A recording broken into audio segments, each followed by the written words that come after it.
Podcast is scheduled for one fall. Coming in at 195 pounds from Studio A, he is the reigning, defending, undisputed host of the Ring of Thunder, Sexy Thor!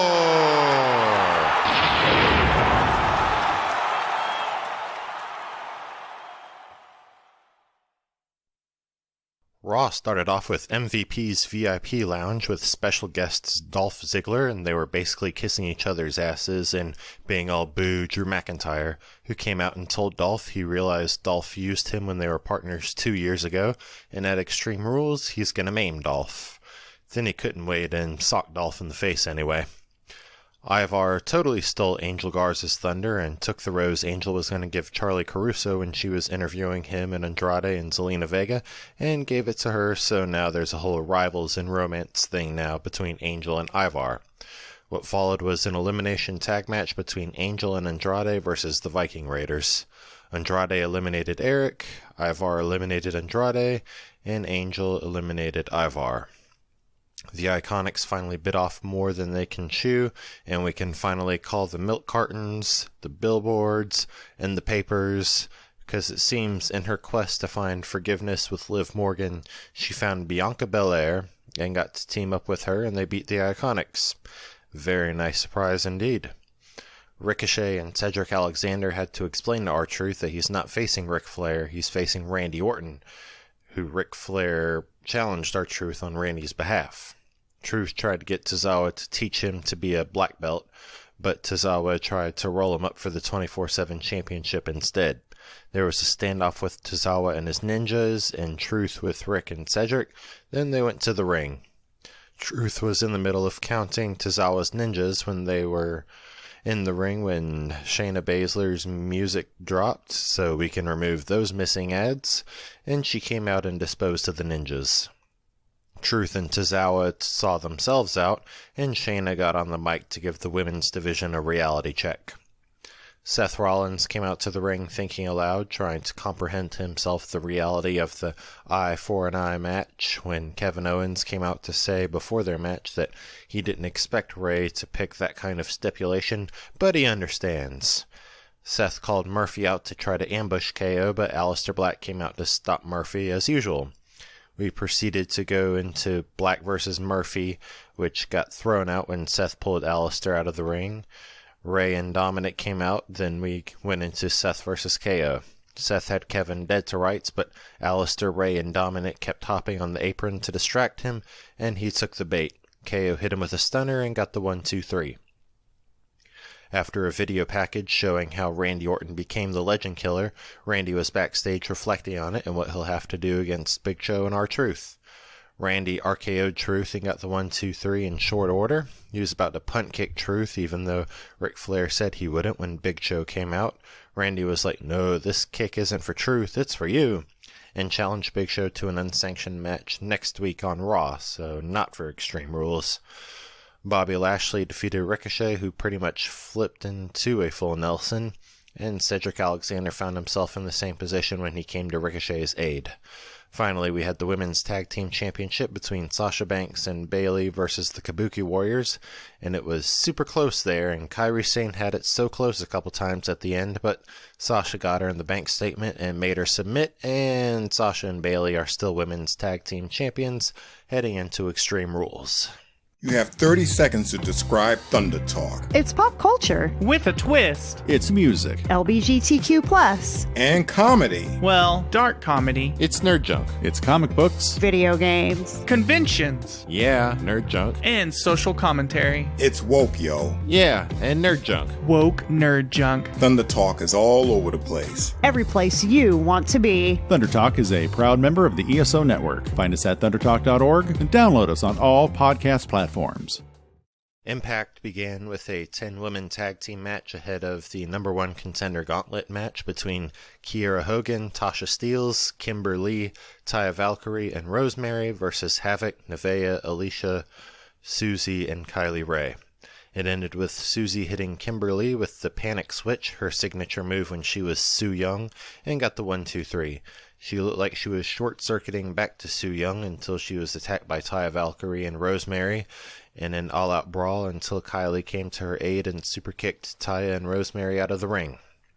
The arm wrestling match between Hernandez and Rhino lasted all week long until Moose asked if either of them could be his tag partner tonight, but they were both preoccupied. Moose slapped Hernandez's shoulder and left, and that let Rhino get the win there. I mean, how hard did he slap him? The Deaners defeated Triple XL, then Larry D and AC Romero got a bit of a change of attitude and beat the hell out of Cousin Jake. Jordan Grace and Deonna Purrazzo signed the contract for the Knockouts Championship match taking place at Slammiversary, so it was appropriate that after a tense exchange of words, Jordan slammed Deonna's head on the table and walked off. Tommy Dreamer and Crazy Steve defeated Moose and the partner he settled on, pretty much, Rohit Raju. Rhino and Hernandez escalated their arm wrestling contest to a backlot brawl, which ended when Rhino gored Hernandez into a steel fence, and at the end, it's just mutual respect and split cash all along. Then some video packages of Ace Austin and Eddie Edwards about their journey leading all the way up to the championship match at Slammiversary. Ace Austin and Madman Fulton were just training when they were tracked by Trey and Wentz looking for more payback. Wentz locked Madman into a room while Trey and Ace brawled all over the gym. Madman Fulton got out, and before they could finish off Trey, Wentz showed back up with a barbed wire steel chair to hold them off. Finally, Scott D'Amore received a signed contract from a mystery person who will appear at Slammiversary. Hello. Have you ever wondered how much Jerry Siegel and Joe Shuster sold Superman's rights to DC for? Or which popular football star was the Sam Wilson the Falcons' physical appearance based on? You can find all that and more at the History of Comic Books podcast, a podcast dedicated to the creators, events, history, and the companies that made the great comic book medium. Hosted and created by your friendly neighborhood JT Wheatley. Please give it a listen at iTunes, Spreaker, Stitcher, and all our podcasting platforms. Thank you, and go ahead and enjoy yourself a good comic book. NXT started with NXT and North American champion Keith Lee coming to the ring and addressing the NXT universe. He recognizes there's no such thing as a self-made man and wanted to honor the people who got him here, like his trainer, who passed away a few weeks ago, Killer Tim Brooks, and his friend and strongest rival who pushed his limits further than anyone, Dominik Dijakovic.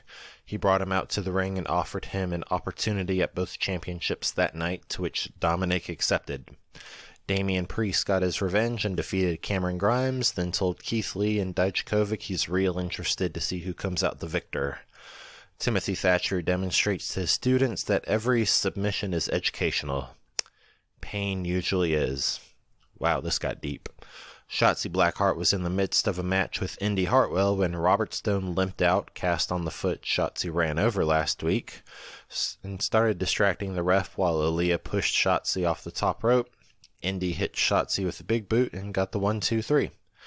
Legado del Fantasma toasted to each other and to the fall of Drake Maverick, who they defeated the other day with aspirations to put the Cruiserweight division on the main show and not the side show, and also to teach Breezango a lesson for their mocking of the Lucha Libre culture. Keith defeated Dominik Dijakovic to retain the NXT and North American Championships in another instant classic chapter between the two men. While they were embracing each other after the match, the room went dark and Scarlett came out to ringside to dump the broken pieces of the hourglass Keith shattered weeks ago. I fucking said several episodes ago that shit would curse him like a horror movie, or like Stephen Sommers' 1999 flick The Mummy. Then, when Dominik Dijakovic was being interviewed backstage and said Karrion Kross isn't on Keith's level, Kross got in his face in an intense stare down, and they brawled to the next room, where Dominik got flipped over a barrier and was out cold. Timothy Thatcher defeated Denzel Dejournette in a really good catch wrestling match. Then he applied an extra submission until Oney Lorcan came out and chased Thatcher off. Killian Dane wasn't too fond of Dexter Loomis's interpretation of him and his drawing of what happened last week, so he gave Robert Stone a chance at redemption by having him get Dane a match with Loomis next week. Io Shirai defeated Tegan Nox in another banger of an NXT Women's Championship match. There's no doubt, though, Tegan Nox is in the upper echelon of the best division in WWE and will be holding that gold before long. The show ended with Io celebrating her win when Dakota Kai kicked her in the face out of nowhere. There we go. On AEW Dark, the Nightmare Sisters, Brandy Rhodes and Alley defeated Rache Chanel and Diamante, who apparently has been in AEW for a little while now. She used to be in the TNA faction LAX with Hernandez and even has LAX Diamante on her ring tights. Ricky Starks defeated Robert Anthony, then a brief video about Shawn Spears' Infinity Gauntlet and its history being worn by legends like Ted DiBiase and Barry Windham. Alan Angels, John Silver, and Alex Reynolds of the Dark Order defeated Sean Dean, Joe Alonso, and Will Hobbs. Marco Stunt was able to kick Michael Nakazawa's Venom arm onto Michael's own face, then rolled him up and got the 1-2-3. Then Nakazawa had yet another exchange of words with Alex Bailey over the barricade. Serpentico and Luther defeated Brady Pierce and Pineapple Pete. Jungle Boy and Luchasaurus of Jurassic Express defeated Brandon Cutler and Peter Avalon, who do seem to be getting smoother as a tag team, against one of the top teams in AEW. Leva Bates even got to sneak a Hurricane Rana on Jungle Boy. Brian Cage defeated Brian Pillman Jr. to retain the FTW World Championship, then hit Pillman with a couple more power bombs to send a loud and clear message to Jon Moxley.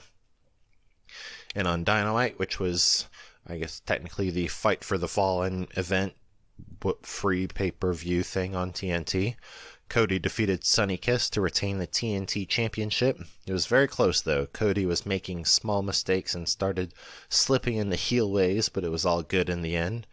Tully Blanchard was shown quite a few times watching the match. I wonder who or what he's got his eye on.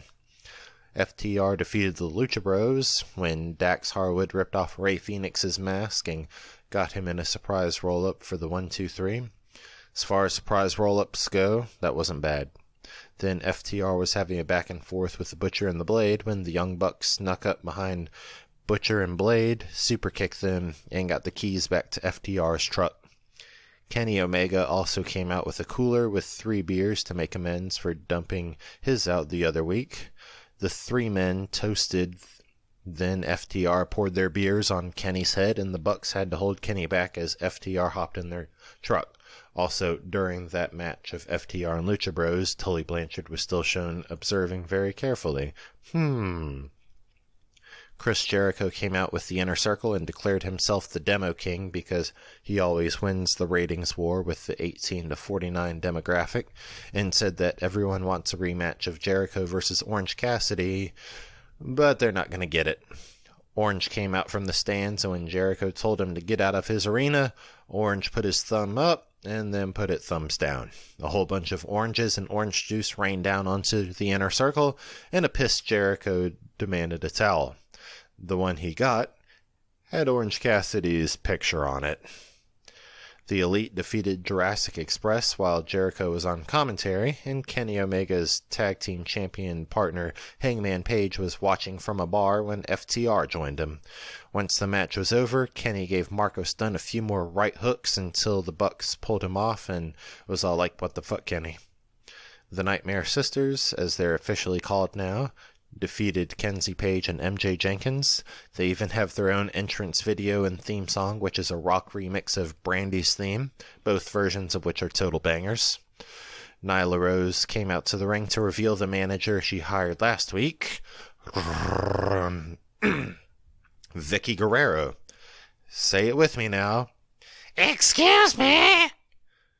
Jon Moxley defeated Brian Cage to retain the AEW World Championship, despite having his paradigm shift rendered ineffective because Cage just has the meanest traps, as Moxley just kept going after Cage's arms because he does have a surgically repaired bicep that delayed his AEW debut by 5 months. Cage refused to tap, so Taz had to throw in the towel, literally. Cage still started beating the crap out of Mox when the lights went out, and when they came back on, Darby Allin was back to put a hurting on Cage and get payback for Cage putting him on the shelf for a month at Double or Nothing. NXT was a greatest hits episode. Zach Gibson defeated Noam Dar on October 31st, 2018 in the first month of the brand's existence. NXT UK Women's Champion Kaylee Ray picked the number one contender Battle Royal that happened at Download Festival on June 19th, 2019. Of course, she would be the victor and go on to become champion 2.5 months later at TakeOver Cardiff. And then Ilya Dragunov defeated Alexander Wolf on January 2nd, 2020 in a brutal no disqualification match so Ilya could finally get Wolf to leave him alone about joining Imperium, because sometimes no thanks just won't do. Did you ever wonder why there are 24-hour kid networks? In my book, The Best Saturdays of Our Lives, I write about how Saturday morning became a competitive business and the proving ground for what would become the 24-hour kid network. My book covers the big bang of the 1960s explosion of high ratings to the early digital age of Saturday morning's last hurrah, the 1990s. You can purchase my book by going to thebestsaturdaysofourlives.com, and I will ship you a signed copy. On SmackDown, Cesaro defeated Big E and got to pick the stipulation for the SmackDown Tag Team Championship, so he and Shinsuke Nakamura picked a tables match, to the surprise of no one because there were shenanigans with the table at the end of last week, and also again on this week.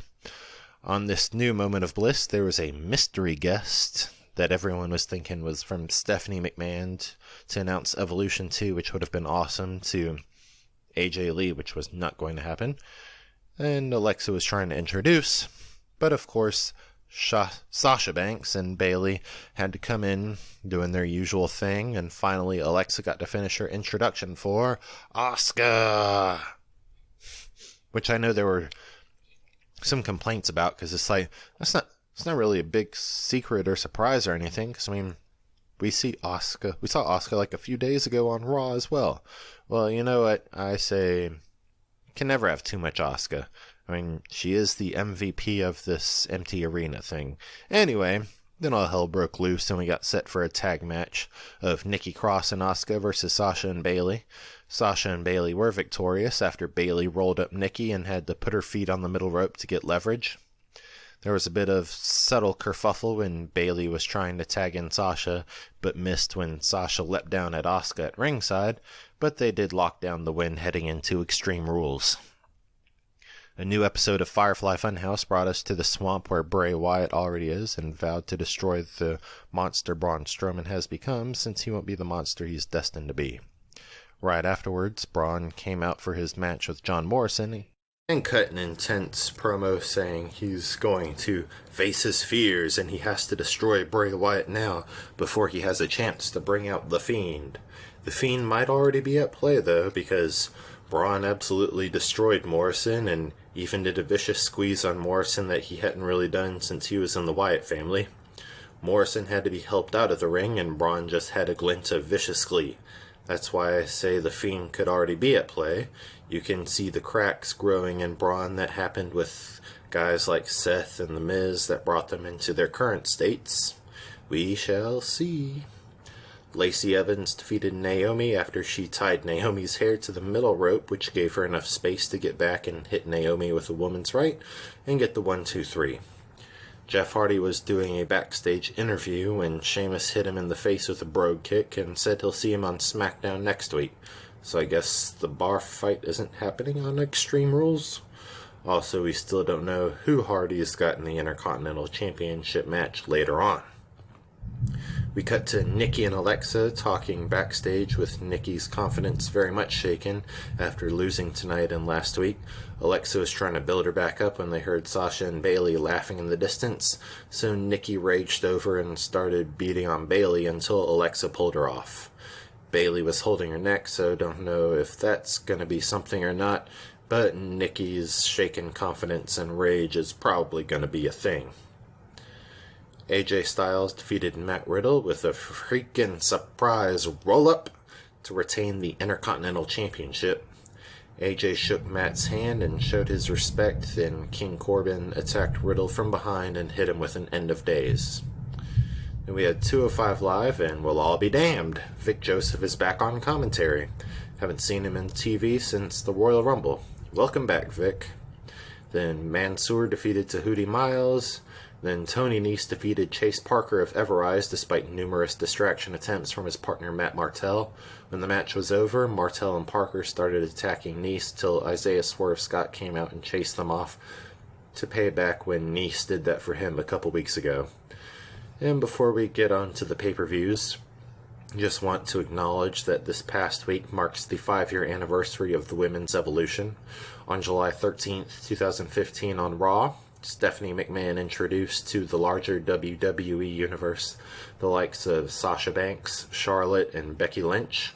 For a while they joined the Divas division, with Sasha joining Naomi and Tamina on Team Bad, and Becky and Charlotte forming Team PCB with Paige. Of course, the Divas Championship, along with the term Diva, would be retired 9 months later at WrestleMania 32, when Charlotte would defeat Becky and Sasha to become the first WWE Women's Champion. That July, another brand split occurred and Charlotte was drafted to Raw, so the Women's Championship became the Raw Women's Championship that September, while SmackDown created their title, with the first winner being Becky Lynch, who won it in a six-pack challenge at the SmackDown exclusive Backlash pay-per-view, also that September, while a month later, the Raw Women's Championship was the first women's title to main event a pay-per-view at Hell in a Cell, with Charlotte defeating Sasha Banks to retain.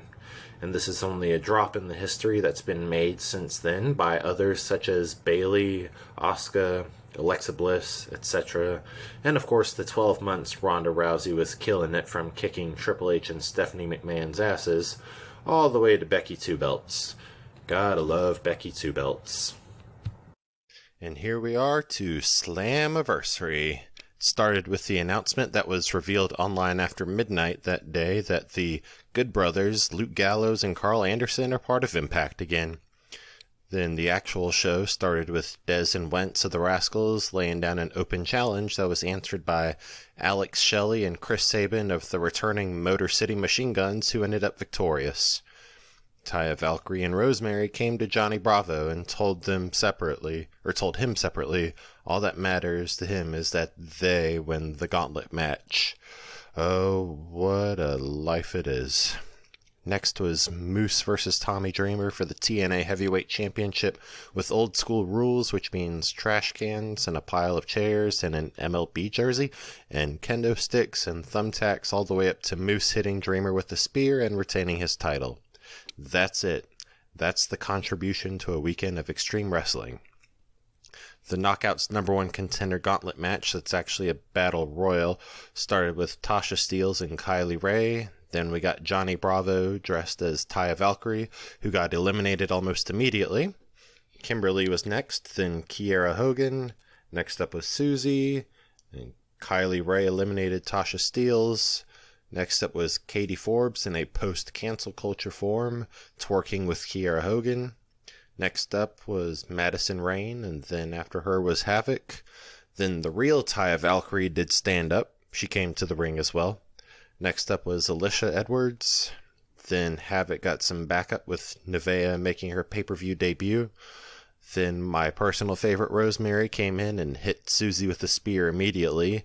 Then next was Rosemary again, played by Johnny Bravo. This caused an argument between Taya and real Rosemary, while Bravo eliminated Havoc, then got eliminated by Kylie Rae, who also eliminated Madison Rayne.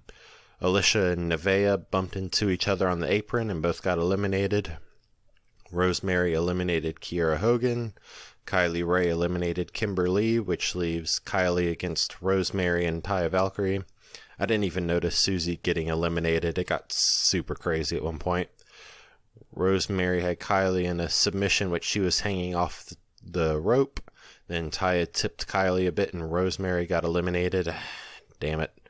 Kylie Rae hit Taya with a super kick and got the 1-2-3. I guess this is some Impact Gauntlet rules. The next surprise hopped over the guardrail in the form of Heath Slater wearing a free agent shirt like he did on Raw recently, and he ended up unofficially brawling with Rohit Raju, who is still mad about his lack of opportunities. Then Chris Bay defeated Willie Mack to become the new X Division champion, even without Johnny Swinger. Then Heath and Rhino had their long-awaited reunion backstage until Scott D'Amore had to kick Heath out of the building because he doesn't actually work for Impact. However, Rhino told Heath to show up on Tuesday and he'll figure it out. Stay tuned! Then the North defeated Sami Callihan and Ken Shamrock to retain the Impact Tag titles and got on the mics to talk about how they've decimated the tag division over the last year when the Motor City Machine Guns came in and informed them that they have a match on Tuesday with the tag titles on the line. And in a physical and technical and grueling contest that made the muscles and tendons in my own body hurt, Deonna Purrazzo made Jordynne Grace say, "I give up," while in a double armbar, again ow, to become the new Knockouts champion after doing her time at the Stamford Supermax, as commentators Josh Matthews and Don Callis called it. WWE, it's WWE they're talking about. Finally, here we are, the main event for the world title. We've got Ace Austin with Madman Fulton watching his back, Trey of the Rascals, the most focused and intense stoner I've ever seen, Eddie Edwards, who was supposed to have a title shot when the world went on lockdown. The surprise entrants, Rich Swann, who has been on the roster but been recovering from a horrible leg injury. We saw him on crutches during a backstage interview earlier in the evening, but surprise! He's just fine. We were about to get underway when we got another surprise fifth entry. Eric Young, a former world champion and beloved in the TNA-verse, who is also free of the Stamford Supermax. Back when he was in said Supermax, he was in the faction called Sanity with Alexander Wolf, Killian Dane, and Nikki Cross, and then they all got split up, and then he was just pretty much on the main event pre-show, and I guess kind of having a producer role, but he was let go in April. And now he's back here in Impact, where he's definitely being able to express himself a lot better. And then the match was underway, and Madman Fulton actually got kicked out pretty quick into it after choke slamming Eddie Edwards. Eric Young eliminated Trey with his pile driver. Rich Swann countered Eric Young and eliminated him with an inside cradle roll-up. Then EY did everything he could to fuck up Swann's newly repaired leg. Again, this is Eric Young actually being able to express himself a lot better in this particular organization. Then Ace Austin smelled blood in the water, and Swann almost made him pay for it, but Austin got the better and eliminated Swann. Finally, it was down to Eddie Edwards and Ace Austin, who had a beef going for the past year that almost cost Eddie his marriage. And thanks to a couple Boston knee parties and a diehard driver, Eddie Edwards is Impact World Champion. He didn't have long to celebrate as Madman Fulton attacked him until the Good Brothers came out. Austin and Fulton were going to let them finish off Eddie, but it turns out they're standing with Eddie. They tossed Madman Fulton out of the ring, and Eddie tossed Ace Austin to them, and they hit him with a magic killer. Then the three of them celebrated with some beers, and the show concluded with a video teasing the return of EC3. Damn, this pay-per-view really did deliver on its promise of returning faces. And at last, on to Extreme Rules. On the kickoff show, Kevin Owens defeated Murphy, hopefully providing a more even ground for Rey Mysterio later on. On the main show, Cesaro and Shinsuke Nakamura defeated the New Day to become new SmackDown Tag Team Champions when Cesaro powerbombed Kofi from the post through two tables stacked on top of each other at ringside. It was as painful to watch as it probably is to listen to. Then Bayley defeated Nikki Cross to retain the SmackDown Women's Championship thanks to Sasha sneaking her boss ring to Bayley to use as brass knuckles that went right to Nikki's ribs. Ouch. But it was really nice to see before the match Alexa and also the Kabuki Warriors still giving Nikki confidence and trying to pump her up and make her okay. And Kairi Sane said, "And even if you lose, we're still your friends anyway." It's just Anyway, Bray Wyatt turned the Firefly Funhouse into a Dr. Frankenstein-like setup to hype us up for the swamp match later, and he requested the horrific video package to play, but instead the beginning of that SmackDown karaoke segment from a couple weeks ago played. He told Ramblin' Rabbit he played the wrong footage, but he could see what he was getting at. Haha. Commentary informed us that the United States Championship match scheduled on this card is postponed as Apollo Crews did not pass his pre-match physical because of Bobby Lashley's full Nelson, so Lashley and MVP came out to the ring, and MVP declared himself champion by forfeit. Seth Rollins took out Rey Mysterio's eye just like he did the first time, edge of the steel steps. Then Seth started throwing up, which made it unintentionally funny. So this one is a bit hairy. Asuka versus Sasha Banks took such a turn when Bayley started getting involved with her shenanigans. Asuka loaded up for her green mist and fired it at Sasha, but she ducked and it hit the ref in the face. So Bayley hit Asuka with the title and pulled the shirt off the ref and put it on herself and counted Sasha covering for the 1-2-3, then made the bell guy ring the bell, and she and Sasha made off with the Raw Women's Championship.